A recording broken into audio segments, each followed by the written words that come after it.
Hi everyone, welcome my YouTube channel eco accounts tutorial by Jain. अपने क्या चल रही थी, भारतीय अर्थव्यवस्था की बुक चल रही थी। उसके अंतर्गत कौन सा चैप्टर चल रहा था? थर्ड चैप्टर चल रहा था। थर्ड चैप्टर का नाम क्या है? उदारीकरण, निजीकरण और वैश्वीकरण। उसके अंतर्गत अपन ने क्या क्या पढ़ लिया था? सबसे पहले क्या पढ़ा अपन ने? परिचय पढ़ा। परिचय के अंतर्गत मैंने एक स्टोरी बताई थी, भारत की अर्थव्यवस्था किस टाइप की हो गई थी, ये सब मैं बता चुकी थी तुम लोगों को। उसके बाद अपन ने क्या देखा? पृष्ठभूमि देखी। पृष्ठभूमि में अपन ये देखा कि 1980 के आसपास कौन कौन सी समस्या आई और उसका समाधान कब किया गया? 1991 में किया गया। उसके बाद 1991 की जो नीति आई उसके तहत किस किस को लागू किया गया था? उदारीकरण, निजीकरण और वैश्वीकरण। उदारीकरण पढ़ा। उसके अंतर्गत अपन ने उदारीकरण के अंतर्गत ये था कि करोड़ जो टैक्स ले रहे थे, इनकम टैक्स, वो कम कर दिया गया। उसके बाद जो देशी मतलब दूसरे देशों से अपन व्यापार कर रहे थे वो शुरू कर दिया गया और वो भी अपने देश से सामान खरीद सकते हैं, बेच सकते हैं, ये सारी चीजें चालू कर दी। यहाँ ब्रिटिश जो विदेशी कंपनियां हैं, ब्रिटिश भी हो सकती है उसमें, वो कंपनियां कहाँ पे? भारत में आकर व्यापार कर सकती है, ये भी देख लिया अपन ने। उसके बाद निजीकरण देखा। निजीकरण के अंतर्गत मैंने तुम लोगों को बहुत अच्छे से समझाया था। उसके बाद निजीकरण के अंतर्गत अपन ने देखा कि जो सरकारी कंपनियां थी जो खराब स्थिति में थी, उन्होंने क्या किया? अपने शेयर किसको दे दिए? निजी कंपनियों को दे दिए। निजी कंपनियों को किसका अधिकार दे दिया? निर्णय लेने का अधिकार दे दिया। किस वजह से दिया, क्या हुआ, ये सब अपन ने देख लिया। अब कोई कंपनी बाहर से आती है तब क्या होगा? कंपनियों को बाहर से आने की, यहाँ पर बिजनेस करने की छूट क्यों दी गई? ये सब अपन ने किस में देखा था? निजीकरण में देखा था। अब क्या है अपना वैश्वीकरण। वैश्वीकरण का अर्थ सबसे पहले तो ये समझ लो कि अपनी जीडीपी है अपने देश की, मतलब ये भारत है, ये क्या है फिर पढ़ेंगे आगे, ठीक है अपन। ये भारत और ये क्या है? कोई भी राज्य, मतलब देश, दूसरे देश, अन्य देश, वो कोई भी हो सकते हैं। चीन हो सकता है, ऑस्ट्रेलिया हो सकता है, ब्राजील हो सकता है, कोई भी हो सकता है। अब इनकी क्या है? जीडीपी। इन देशों की जीडीपी, मतलब इसमें से किसी एक की जीडीपी या सब देशों की जीडीपी देख लो, और भारत की जीडीपी, इन दोनों की अर्थव्यवस्था को क्या किया जाता है? तुलना की जाती है आपस में कि किसकी कितनी अच्छी है। क्या की जाती है? तुलना की जाती है। इन दोनों की जीडीपी का क्या किया जाता है? तुलना की जाती है, मतलब कंपेयर किया जाता है। अब तुम्हारी क्लास में भी तुम लोग होते हो, तुम्हें कंपेयर करते ही नहीं करते, ये तुमसे होशियार है, तुमसे कम होशियार है, तीसरा हिसाब से क्या बन जाते हैं? एक कि सर्किल है ना, नजरों में भी हो जाता है कि नहीं ये बहुत ज्यादा होशियार है, ये कम होशियार है। उनको कभी पूछने की जरूरत नहीं होती है, वो पहले उनको पूछते हैं जिनको नहीं आता है, उनको पता है कि उनको नहीं आएगा, उनको पूछेंगे, फिर दूसरों को पूछेंगे, फिर दूसरों को पूछेंगे, फिर लास्ट में किसको पूछेंगे? जिसको आता है, क्यों? उनको बिलीव है। तो वैसे ही जीडीपी होती है। जीडीपी में भी क्या की जाती है? उन सब में जैसे बच्चों में तुलना की गई, वैसे ही अलग अलग देशों में जीडीपी से तुलना की जाती है। फिर देखा जाता है कि किसकी अर्थव्यवस्था सबसे ज्यादा अच्छी है, कौन सा विकासशील है, कौन सा विकसित है, ये सारी चीजें देखी जाती है। किसके आधार पर देखी जाती है? जीडीपी के आधार पर देखी जाती है। तो वैश्वीकरण के अंतर्गत क्या है? एक भारत की जीडीपी की तुलना किसी अन्य देश की जीडीपी से कर अपने भारत की स्थिति का पता करना कि किस स्थिति पर है, ये चीजें देखना। इसके अंतर्गत सबसे पहला पॉइंट है, वैश्वीकरण किसी अर्थव्यवस्था का विश्व अर्थव्यवस्था के साथ एकीकरण के रूप में जाना जाता है, जो एक जटिल परिघटना है। क्या है? एक वैश्वीकरण किसी अर्थव्यवस्था का विश्व अर्थव्यवस्था। विश्व अर्थव्यवस्था मतलब जो भी देश है, दूसरे देश है, उनकी अर्थव्यवस्था, जीडीपी देखी गई, ठीक है। अलग अलग देशों की जीडीपी देखी गई, मैंने वही बोला। फिर एकीकरण कर उन सबकी जीडीपी का एकीकरण कर देखा जाता है कि भारत की अर्थव्यवस्था किस देश से अच्छी है। और ये करना बहुत कठिन होता है। क्यों? देश बहुत सारे हैं, एक एक देश की जीडीपी ढूंढना, फिर उन जीडीपी में अपनी जीडीपी देखना कितनी हुई, कितनी खराब है, ये सब चेक करना बहुत ज्यादा टाइम लग जाता है। तो वो क्या है? परिघटना क्या है? बहुत ज्यादा जटिल है। यह उन नीतियों का परिणाम है जिनका उद्देश्य विश्व को परस्पर निर्भर और अधिक एकीकृत करना है। किनका परिणाम है? यह नीतियों का परिणाम है, उन सभी नीतियों का परिणाम है। मतलब जो अपना भारत में जो जो विकासशील हुआ देश, विकासशील क्यों हुआ? विकासशील क्यों हुआ? क्योंकि अपन ने क्या चालू कर दिया? उदारीकरण, निजीकरण और वैश्वीकरण को लागू कर दिया। तो देश क्या हुआ? विकासशील हुआ। दूसरे देश यहाँ पर आके क्या करने लगे? बिजनेस करने लगे। बिजनेस करने से क्या हुआ? वहां की इनकम यहाँ पर आई, वहां के पैसे ज्यादा, मतलब वहां के पैसे जो कम होते हैं वो यहाँ के क्या हो गए? यहाँ पर पैसे ज्यादा हो गए। $1 की कीमत यहाँ पर ज्यादा होगी। तो ये सारी चीजें होगी। तो इस वजह से क्या हुई, भारत में लोग आते गए, यहाँ पर व्यापार बढ़ता गया और यहाँ की अर्थव्यवस्था अच्छी होती गई। अर्थव्यवस्था किससे अच्छी हुई, टैक्स क्या हुआ, गवर्नमेंट को ज्यादा मिला, टैक्स अच्छा हुआ, तो उस गवर्नमेंट ने क्या किया, टैक्स का सही यूज किया और भारत में जो सुविधाएं करवाई, जैसे पहले कहाँ सड़कें थी, अब सड़कें हो गई, बसें कहाँ थी, पहले बसें नहीं थी, बैलगाड़ियां चलती थी, अब मैंने क्या गवर्नमेंट की बसें चलती है। उसके बाद सड़कें नहीं थी, सड़कें बनाई, मोबाइल कहाँ थे, पहले मोबाइल नहीं थे, तो मोबाइल के लिए अलग अलग क्या की, लाइंस लगवाई, सब कुछ किया। तो ये क्या, टैक्स नहीं होता तो गवर्नमेंट के पास पैसे आते क्या, टैक्स के आधार पर पैसे आते हैं गवर्नमेंट के पास, तो उन टैक्स का सही यूज करके, उन पैसों का सही यूज करके क्या किया गया, ये सही चीजें की गई। फिर नीतियों का परिणाम, जिनका उद्देश्य विश्व को परस्पर निर्भर और अधिक एकीकृत करना था। मतलब ये कि देश की अर्थव्यवस्था पहले कितनी खराब थी, जब देश आजादी नहीं हुआ था उस टाइम कैसी थी, सारा का सारा जो इनकम थी है ना, कौन लेके जाता था, ब्रिटिश लेके चली जाती थी। जैसे मैंने तुम लोगों को एक एग्जांपल बताया था कि ये मान लो कौन है, ब्रिटिश है, एक मिनट,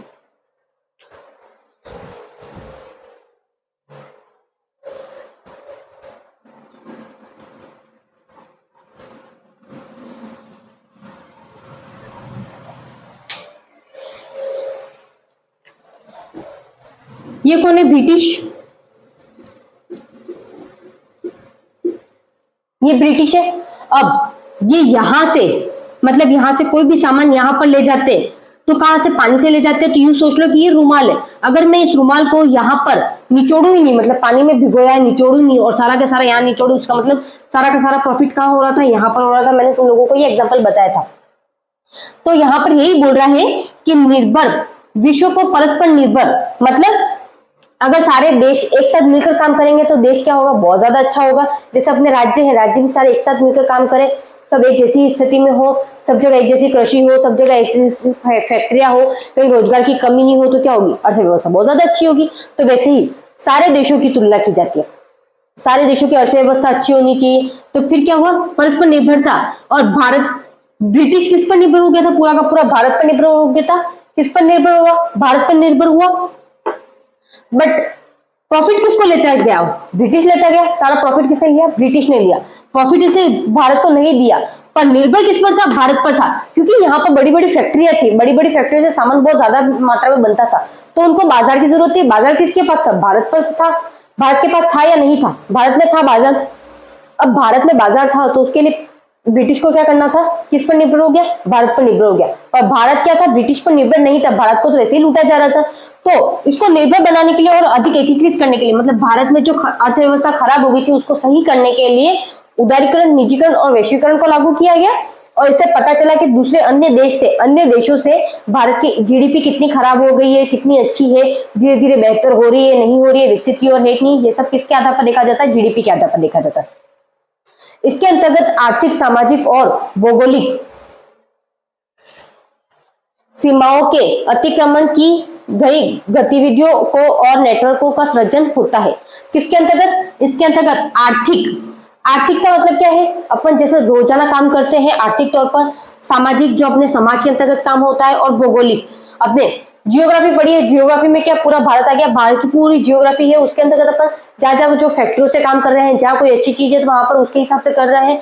तो भौगोलिक सीमा, भौगोलिक सीमा कहां से होगी, अगर राज्य के भीतर होता है तो वो कौन सी होगी, अंतरराज्य होगी, और राज्य से बाहर होता है, देश के अंदर हो गया तो अंतर, मतलब अंतर देश के अंदर हो गया सामान। वही देश से बाहर हो गया तो वो कौन सा हो गया, विदेशी व्यापार हो गया। जब तक देश के अंदर ही रहा तब कौन सा, देशी व्यापार, और राज्य के अंदर रहा तो अंतरराज्यीय व्यापार, और बाहर गया देश से तो कौन सा हो गया, विदेशी व्यापार। तो यहाँ पर क्या किया, भौगोलिक सीमाएं, भौगोलिक सीमाएं तय कर दी गई। फिर अतिक्रमण की गई गतिविधियों और नेटवर्क का सृजन होता था। अतिक गतिविधियां मतलब क्या है, अतिक्रमण, अपन तुम लोगों ने देखा होगा कि मैंने ये जैसे, एक मिनट में ऊपर वाले को हटा रही हूं,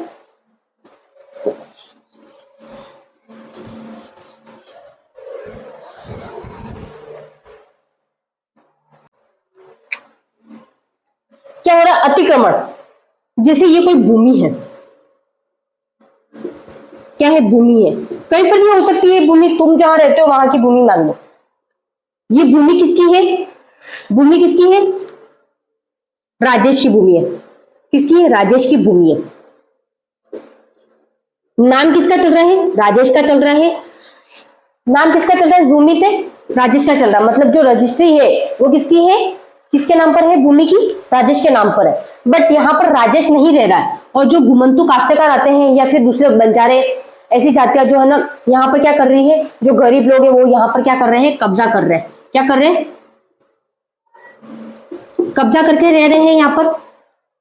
तो भूमि पर क्या हो गया? अतिक्रमण हो गया। क्या हुआ? अतिक्रमण।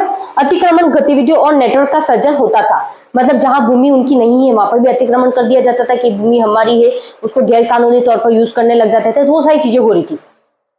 तो उसका क्या था? नेटवर्क का सृजन किया गया, मतलब उस भूमि का सही यूज किया गया। उसके बाद वैश्विक ऐसे संपर्क सूत्रों की संरचना का प्रयास है जिससे मीलों दूर हो रही घटनाओं के प्रभाव भारत के घटना कार्यक्रम पर भी स्पष्ट दिखाई देने लगे। वैश्वीकरण क्या है? ऐसा संपर्क सूत्र है, क्या संपर्क सूत्र है जिसकी रचना का प्रयास, जिससे मीलों दूर, मतलब मीलों दूर का मतलब ये है, मैं ये वापस से हटा रही हूं ऊपर वाला वापस से एक्सप्लेन करने के लिए।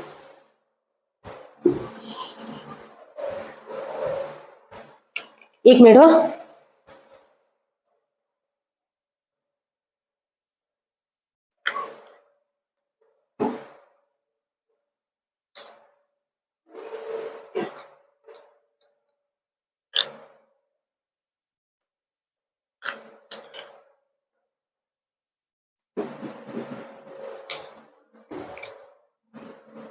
ये क्या है? अपना भारत है, यूं समझ लो।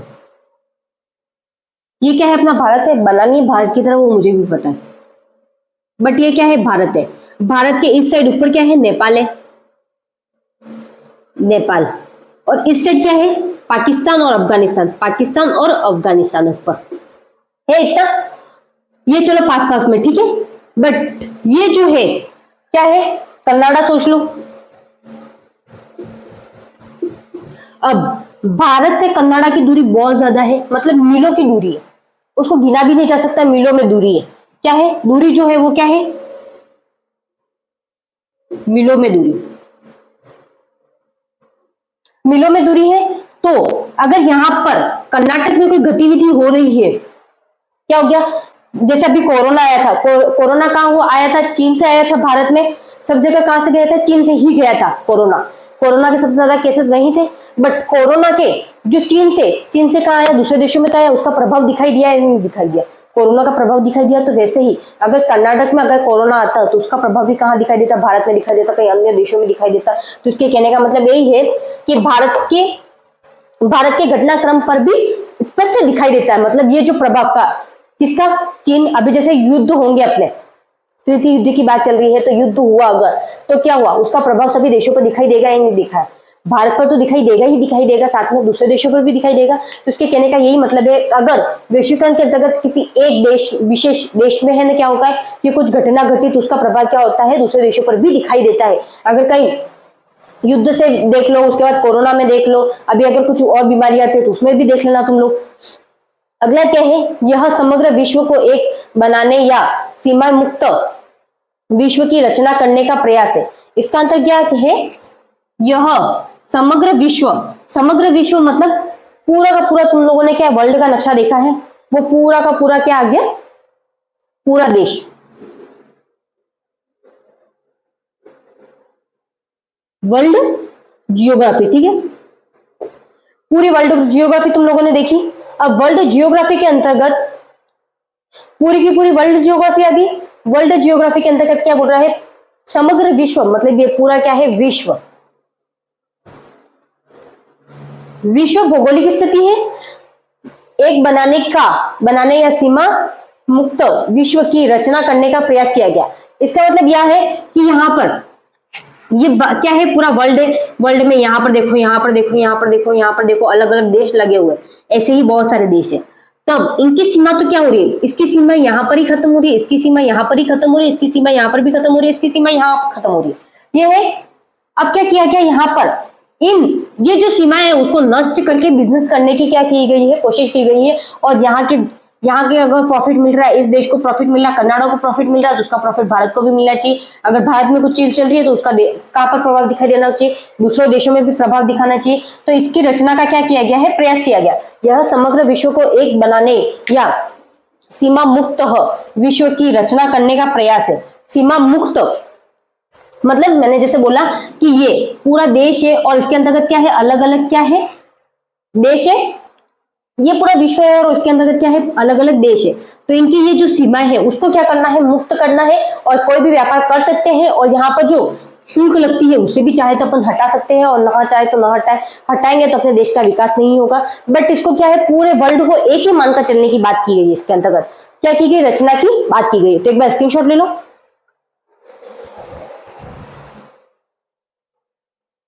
सबसे अच्छा तो वैश्वीकरण का मतलब ये समझ लेना तू कि क्या है, अपने देश की अर्थव्यवस्था को दूसरे देश की अर्थव्यवस्था से तुलना करना। अगर तुम लोग ये समझ जाओगे तो पूरा का पूरा अच्छे से हो जाएगा। मैं हटा रही हूँ। अब वैश्वीकरण के अंतर्गत और पॉइंट है वो पढ़ने हैं अपन को।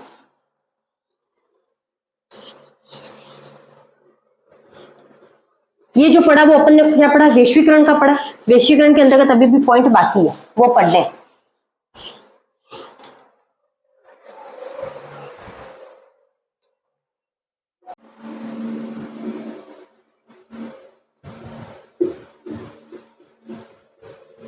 अपन को किसके अंतर्गत पढ़ना है, बाह्य प्रापण के अंतर्गत पढ़ना है। अब इसके अंतर्गत अपन बहुत अच्छे से देखेंगे